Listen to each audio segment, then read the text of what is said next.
আমাদেরকে যারা ওয়াহাবি গালি দেয় আমরা মনে মনে কই লাগছে না ভাই, কাম হইছে না, এটার গালি না।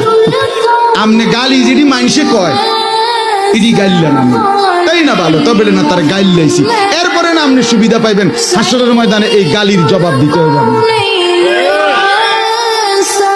আপনি যখন গাইল যাবেন তখন হাসরের ময়দানে ফেরেশতা বলবে, নাফরমান শোনস নাই, নবী বলছে কোন মুসলমানকে গালি দেওয়া ফাসিক, সে প্রকাশ্য কবিরা গুনাহগার, প্রকাশ্য পাপী এই লোকটা।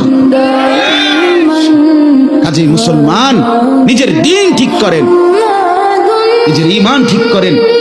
রাসূলুল্লাহ সাল্লাল্লাহু আলাইহি ওয়াসাল্লামের পরিষ্কার কথা আমি স্পষ্ট বলি, কারোর সাথে কোনো ধাক্কাধাক্কি ছাড়া, ঠেলাঠেলি ছাড়া বলেন, রাসূলুল্লাহ সাল্লাল্লাহু আলাইহি ওয়াসাল্লামের ভালোবাসার মহব্বতের কোন প্রমাণটা আপনি আমার কাছে চান?